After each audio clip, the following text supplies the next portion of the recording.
Reading from Srimad Bhagavatam, Canto 1, Chapter 2, Text 9. Om Ajnanatimirandasya Jnananjana Salakya Chachurmilitam Yena Tasmai Sri Guruve Namaha Sri Chaitanya Manopishtam Sthapitam Yena Bhutale Swayam Rupa Kada Mahyam Dadati Sapadantikam Vancha Kalpatarubhyacha Kripa Sindhubhyevacha Patitanam Pavanebhyo Vaishnavebhyo Namo Namah. Okay.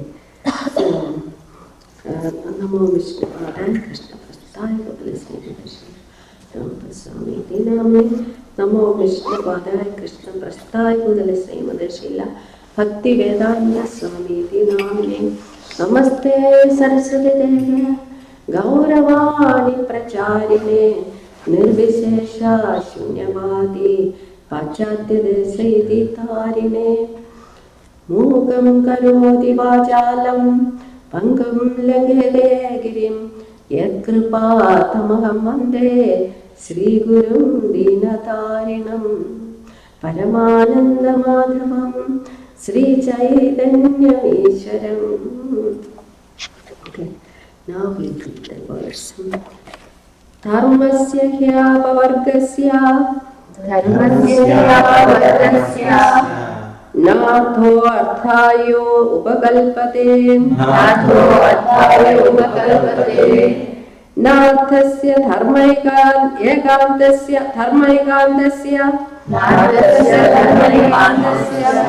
कामो लाभाय हि स्मृतः धर्मस्य हि अपवर्गस्य नार्थो अर्थायोपकल्पते नार्थस्य धर्मैकान्तस्य कामो लाभाय हि स्मृतः Okay, we will just one each side because it's late, no? Please read it. Dharmasya hi apavargasya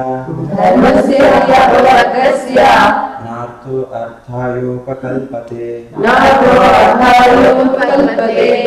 narthasya dharmaykantasya kamo labhaya hi smritaha Mataji, Dharmasya apavardhasya nartotayopakallpate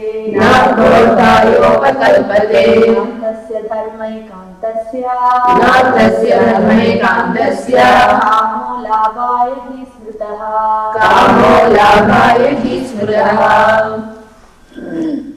Translation. All occupational engagements are certainly meant for ultimate liberation. They should never be performed for material gain. Furthermore, according to sages, one who is engaged in the ultimate occupational service should never use material gain to cultivate sense gratification.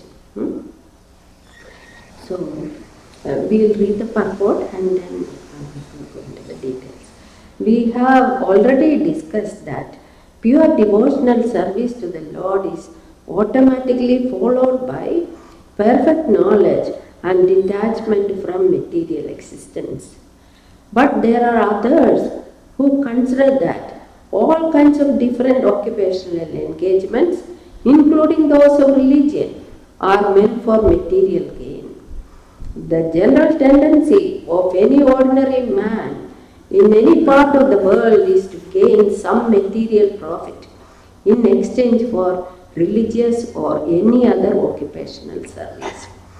Even in the Vedic literatures, for all sorts of religious performances, an allurement of material gain is offered. And most people are attracted by such allurements or blessings of religiosity. Why are such so-called men of religion allured by material gain? Because material gain can enable one to fulfill desires, which in turn satisfy sense gratification. This cycle of occupational engagements includes so-called religiosity, followed by material gain, and material gain followed by fulfillment of desires. Sense gratification is the general way for all sorts of fully occupied men.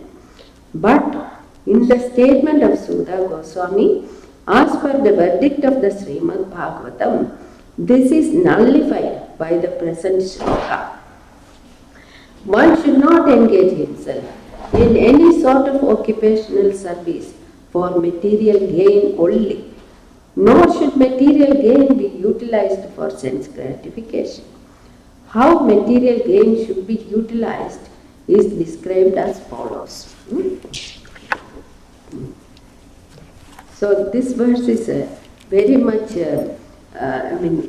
expandable into, because in this present day context, in this material world, what are the majority of religious organizations doing? The whole world is business minded, and they are trying to make God also a business. They are expecting material gain in service to Lord. So they are exploiting religion for sense gratification. Material gain followed by sense gratification, it says in the purport. We have so many examples of Indian swamis going to jail. Law enforcement is chasing them, and women are being exploited. This is the situation in India. But here also, it is not very different. The Catholic Church is facing the worst for sexual exploitation of children. That is so abominable. I mean, this is because people in the profession, let me say the profession of religion, do not have a concept of morality even. Leave alone, what is right before God. They don't have a concept of morality even. And also I have read in one time recently that an evangelist who has so many following, and what is he demanding from his followers? A private aircraft. I mean, that is the rate at which they demand. So they are very much exploiting religion as a source of money making and sense gratification business. Even in our own ISKCON, this is a completely voluntarily based organization where everything is done as service to Guru and Krishna. But it is not very rare to find instances of people wanting some kind of remuneration and to please them. That is, it is not very rare to find that kind of people even in ISKCON. So even though Srila Prabhupada, who started this movement, he is the epitome of dedication to Guru and Krishna service without expecting anything in material return. And it is all inscribed in the principles of ISKCON that those who come to serve Krishna, they don't demand. They do it as a voluntary service because Krishna is, we have to surrender to Krishna with all that we have. That will come little later. So, in Bhagavad Gita, in Karma Yoga section 3.9, Krishna is saying, Yajnartha karmana anyatra logoyam karma bandhana tadartham karma kauteya mukta sangasya samachara. So, here Krishna is saying every activity should be done as an yajna, that to please the Lord of yajna, that is Lord Vishnu. So there is no question of directing some of our activities for our own profit, nothing like that. It should be done as a sacrifice. And anyatra logoyam karma bandhana, otherwise you are inviting bondage onto yourself. So that is the teaching of this verse. They should never be performed for material gain. Furthermore, according to sages, they certainly meant for ultimate liberation. Every activity is meant for ultimate liberation. And that is what we were building on from the beginning of this chapter. And yesterday only Mataji spoke about how every labor is only a mere waste of time if it is done for material profit or sense gratification. So the goal is liberation in the proper sense. So work done as a sacrifice for Vishnu has to be performed, otherwise work causes bondage in this material world. Therefore, O son of Kunti, perform your prescribed duties for his satisfaction, and in that way you will always remain free from bondage. That is the meaning of 3.9 Bhagavad Gita. So, in the life of devotees, there is only prescribed duties. There is no other kind of side business.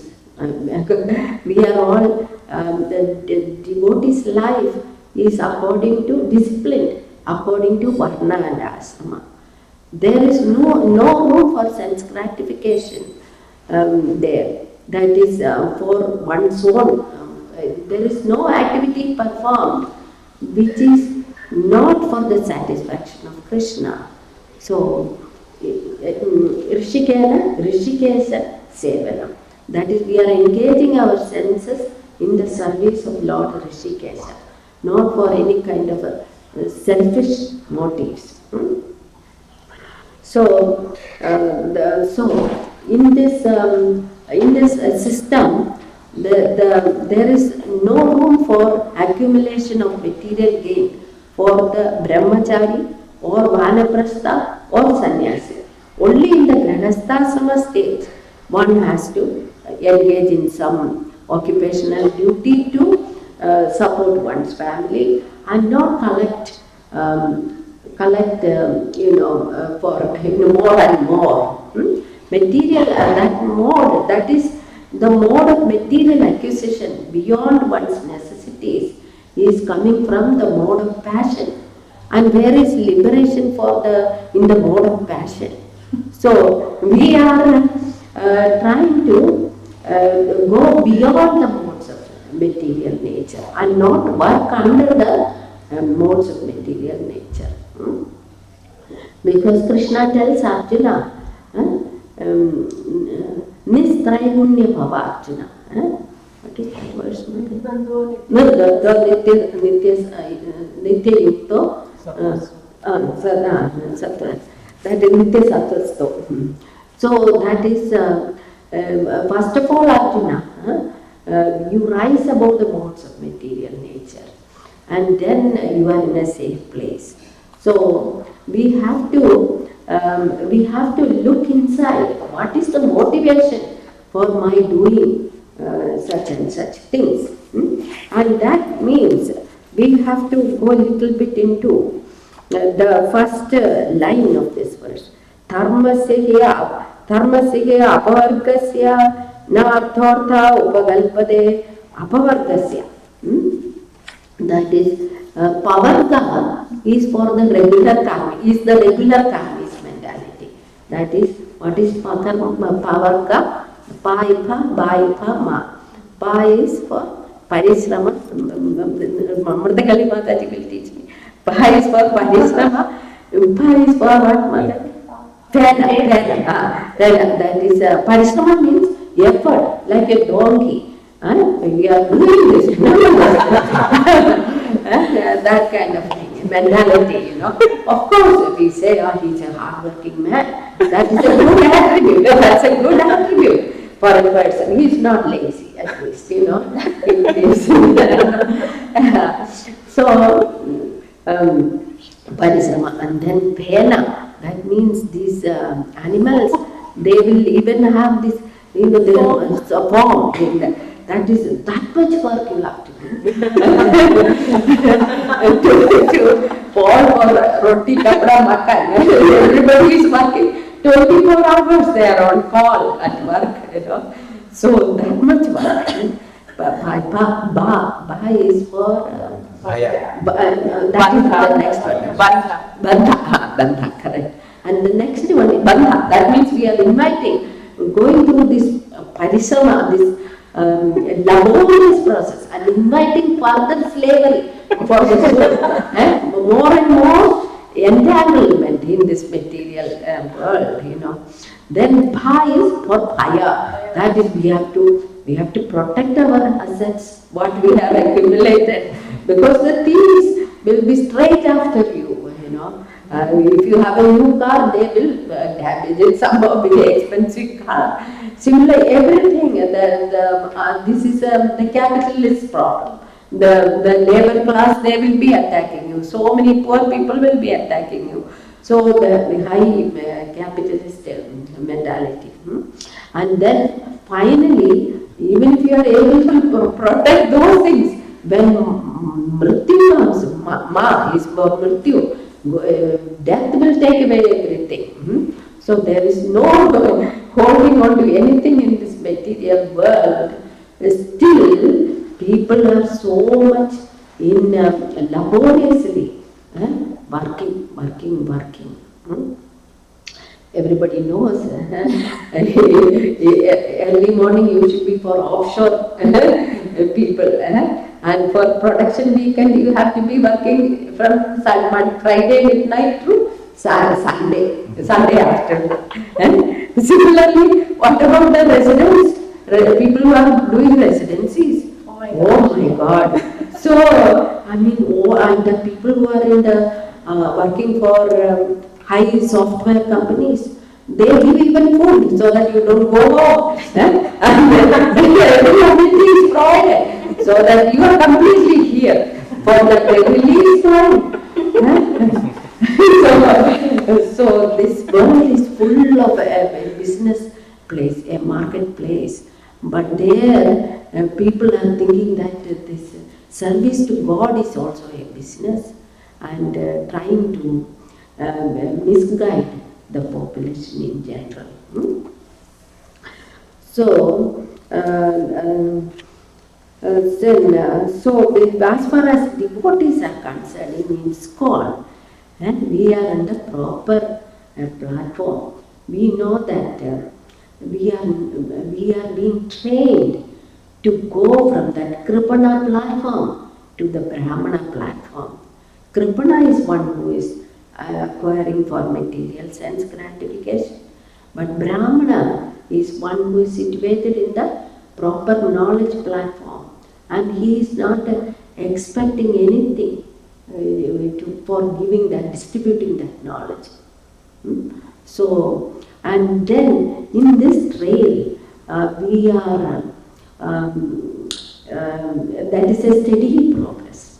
I mean, people who come through the door of ISKCON, they may be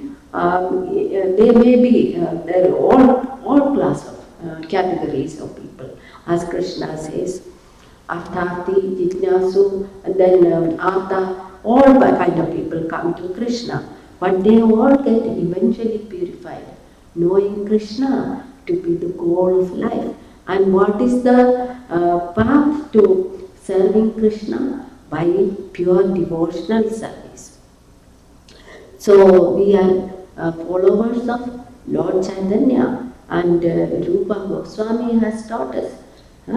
Anyabhilashita shunyam jnana karmadi anavratam anukulyana krishna niselanam bhakti uttamam. So uttama bhakti is the goal. So we are always cleansing ourselves of all this unnecessary acquisition mentality, material gain, and sense gratification in a selfish mode. So that is why ours is a track built on the power of our sadhana. Because in performing sadhana sincerely, we get purification, and that is and these detachment becomes innate to us. That is we imbibe the spiritual qualities by advancing in Krishna consciousness. Even those qualities of the demigods come to us naturally when we are on the true path. So there is no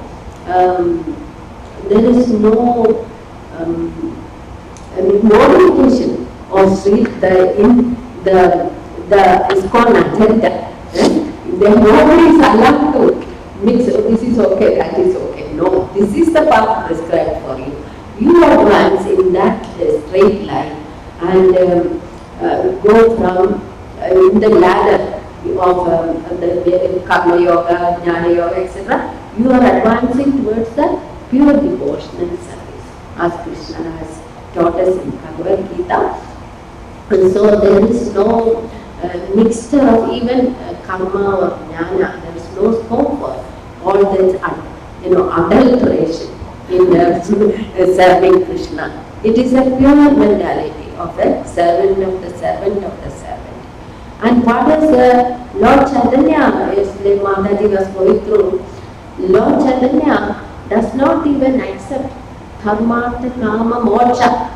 That is our standard Hindu ideology of advancing, going to accepting religion, then artha.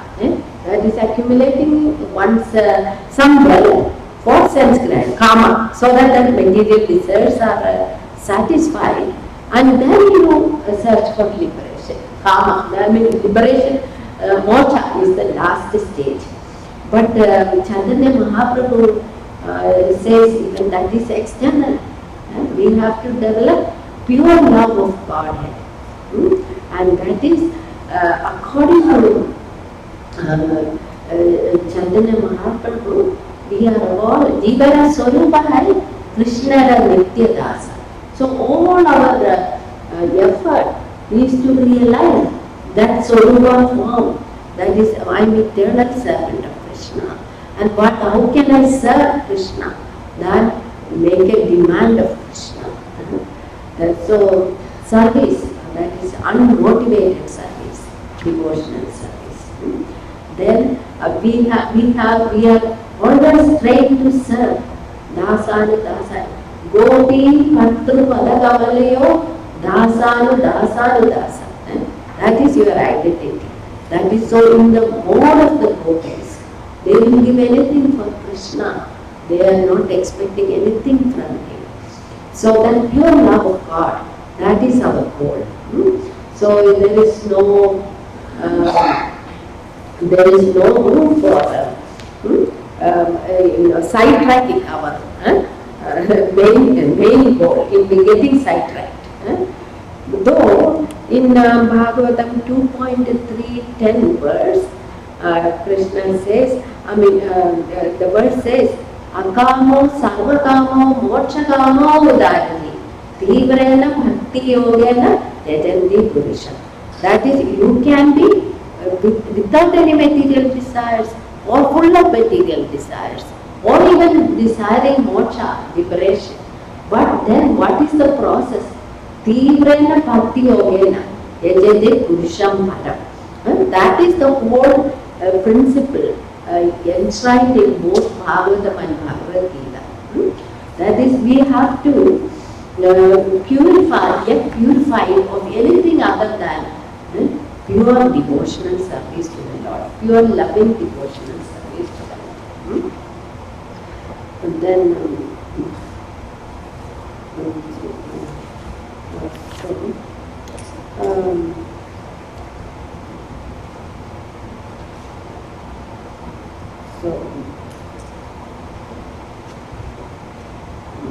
so self-realization is the goal. Even reading Bhagavatam, what does it say? Pidyade hridaya grantis, chidyante sarva samshaya, chiyante asya karmani. So that is, we are overcoming all these entanglements in the knots of affection, material affection. And then chiyante asya karmani, his karma, he is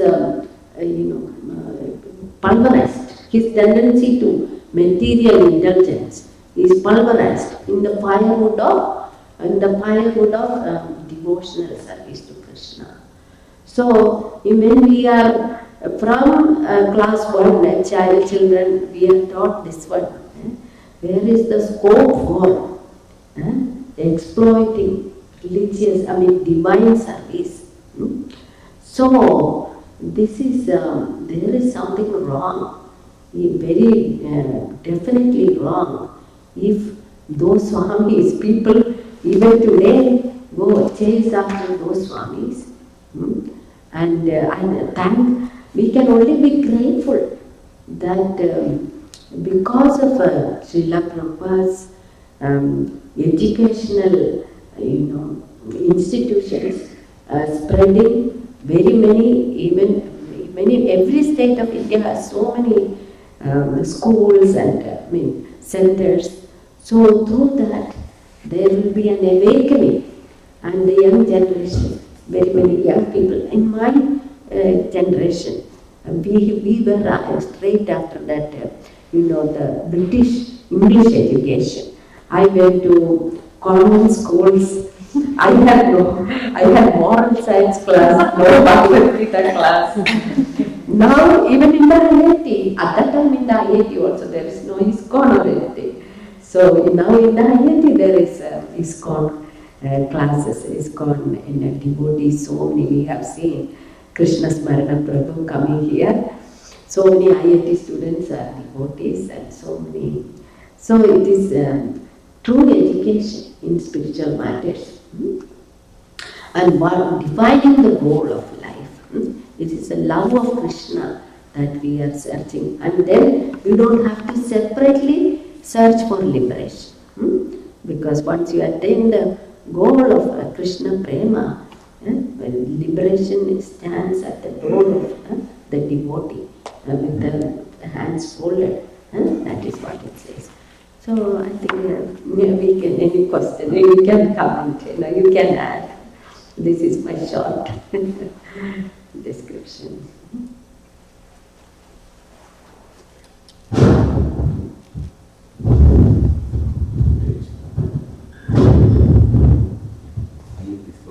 Indicity. Thank you very much, Mataji, for is it audible? Hare Krishna. Hare Krishna. How will be the battery? Hare Krishna. It's okay.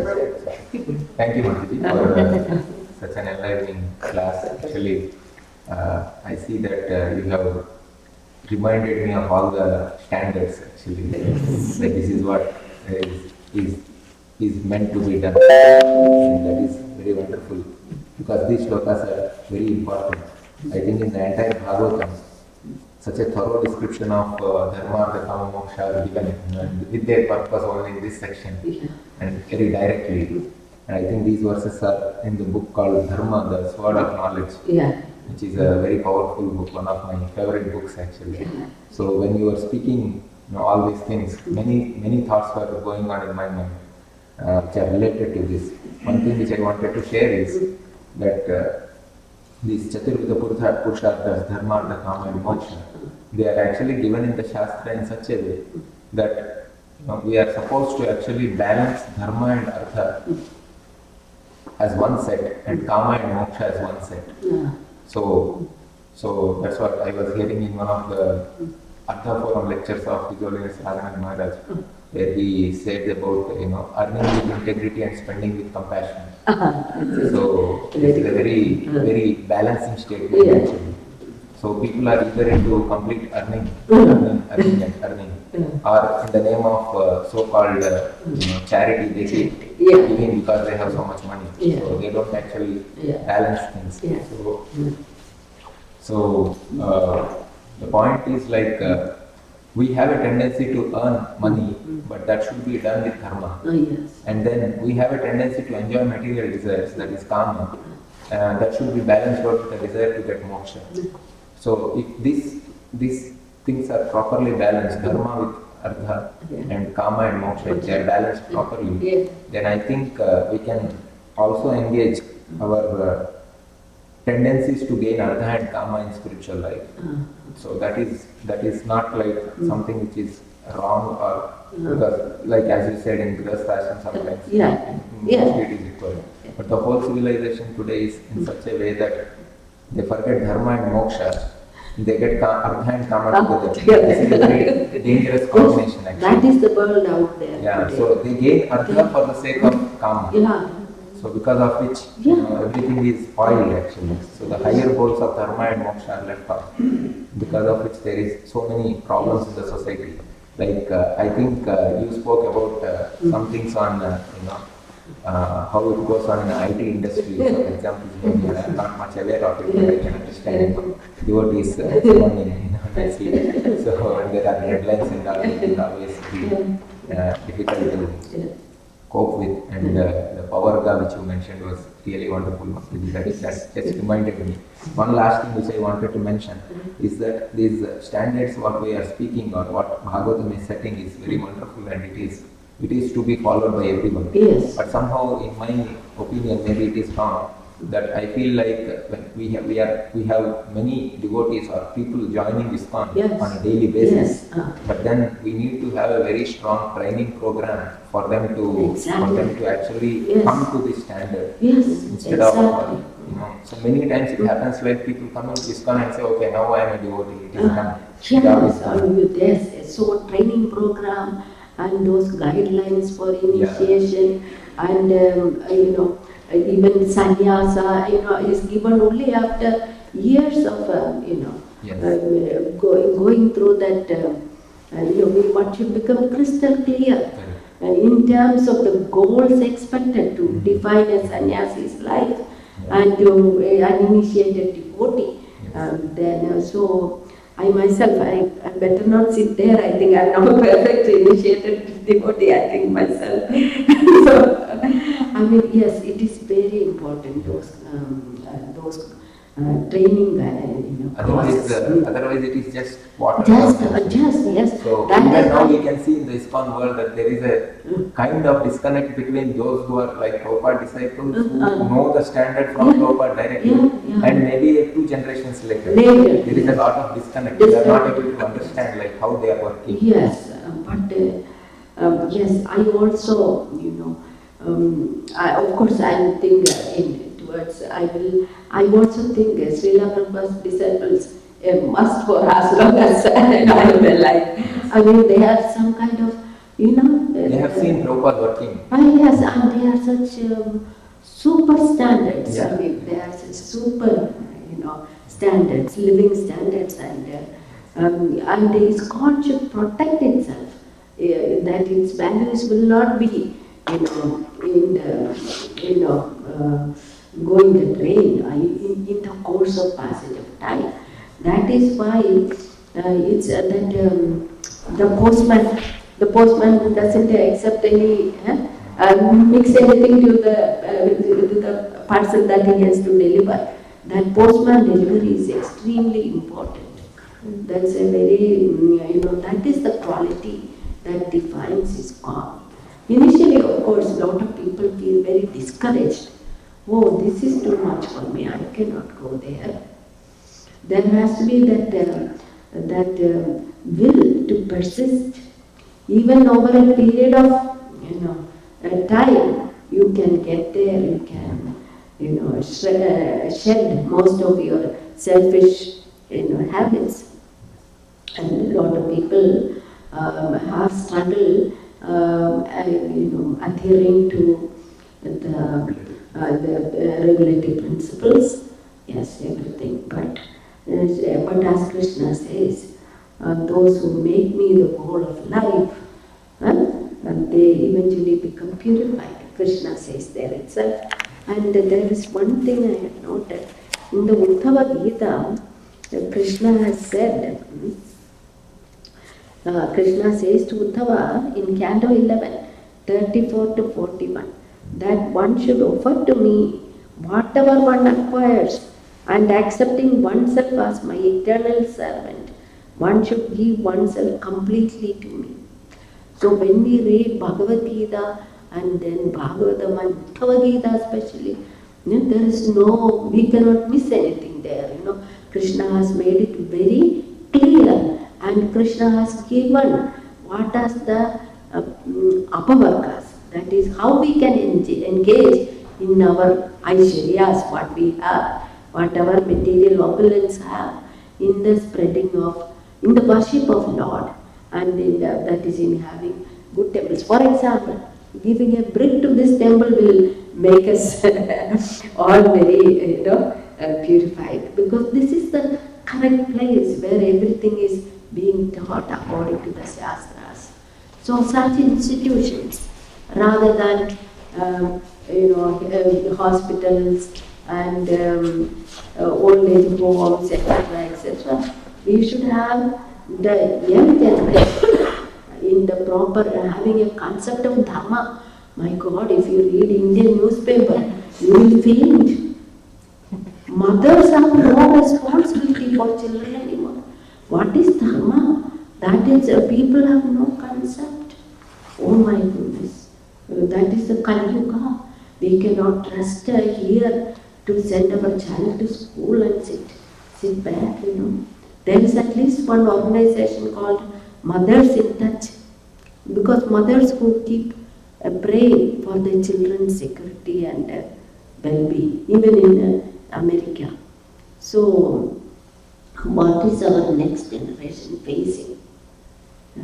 I mean, I didn't have the kind of, an environment when I was sending my children to school. When my children send their children to school, this world is crumbling. But then we should take it in our hands. And as Mataji and everybody sits here, what can I speak? They go from Sankirtan festival, they go door to door distribute books. So this is the perfect place to be in. Hare Krishna. Thank you, Prabhu. Hare Krishna. I want to share something. Yes. So, one is just my personal application, and the other one is in response to Srinivas Prabhu's comment about how there is a gap between Srila Prabhupada's disciples and fallen generations. In one of the retreats, the Petals of ISKCON Lotus, and also what is it, ILC, ISKCON leadership, the ILC thing, right? Yeah. So in that, one of the I didn't attend, but I just saw the presentation. One of the presentations was focusing how the first, second, third, and fourth generation after Srila Prabhupada, what are they losing each time? Because whatever Srila Prabhupada wanted to give to maintain this institution and to grow it, it's all there in his books. He has given everything in his books and in his instructions. There's so much available, like all the letters are transcribed, all the lectures are transcribed. I mean, everything, all the disciples of Prabhupada have made it fully available for us. I mean, I wouldn't share the letter that my spiritual master wrote to everybody, but they published it and put it on the, it's just so available. That calendar-like thing there, this is, that alone, that should go on and on being there. So he says that the first generation, they see the issues in ISKCON, and they also see the instructions how to resolve the issues. And they see the instructions in the context that Prabhupada is saying, not independent of the context. And also when they see the context, they understand the intention of Prabhupada. The whole picture is there. And then second generation, what happens is they see the issues, instructions and context, but they forget the intention of Prabhupada. And then third generation, they see the issues and instructions, but they don't see the context. So they apply the wrong instruction in the wrong context. And then as it goes fourth generation, they see only the issues in ISKCON. They don't see anything. Fourth generation itself, this is going to happen. We are already entering fourth generation. If you think about it. So this was very powerful for me when I looked at it, how important it is to understand what Srila Prabhupada wanted for us. And what all resources he has given us so that we can access it and understand the whole thing. Not leave out one step at a time and just decline, and then we will see only issues around. We don't know what to do with them, and we'll brood in the issues, and then we'll just get confused and just leave. Something like that. But anyway, this is something that was very, very inspiring for me when I attended the retreat. And I have a picture of it. Thank you very much, Mataji. And the second comment about my personal application from this verse was, this verse is always very inspiring for me. When it says occupational engagements, it doesn't only mean that I go and work outside and get some money. But I'm at home doing something that is also prescribed duty, occupation engagement. Yes. And I do get some remuneration for that. I mean, I get my food, shelter met, and I get appreciation met. I get recognition for doing so many things. How am I going to engage that? Yes. How am I going to engage all kinds of material wealth in terms of fame and appreciation and recognition and this and that, all the subtle things that we get? How am I going to engage that, recycle it back into Krishna's system? Yes. That's actually, I feel that is more difficult than actually investing money. Yes. You know, position and recognition is something that catches so easily, and it's very hard to recycle it back to Krishna's service. I mean, that's just my personal, I've been contemplating on this, and this was like kind of triggered it out for Yes. you. Just wanted to share that I want to be more focused on what I get and what I give. Thank you very much, Mataji. And that may I add a little two things. One basic thing, that is dharma, occupational, our duty. That is Srila Prabhupada's definition. Dharma is to, just like liquidity is the dharma of water, just like heat is the dharma of fire. The spirit soul's nature is to serve Krishna. And then, that is what, as Mataji said, every woman also expects a big paycheck to equal or better than her husband, and then send children to some kind of, I'm included in that category. I should work, I have this high education, I should work. But who is taking care of my children? Do I spend enough time with the children? Being mother, the dharma of the mother is what is most defiled in this age of Kali. And that is why our children are on the suffering like this one. They have no clue of what is true light. They are in the mode of ignorance because they are given to abandoned to the TV. They are abandoned to these devices, and they are never, seeing the world with the correct vision. So dharma itself is missing in this current society, in the age of Kali. So, and then in ISKCON, the character of Srila Prabhupada will stand out for all times. His humility, even after establishing ISKCON, did he stay in a posh bungalow or anything?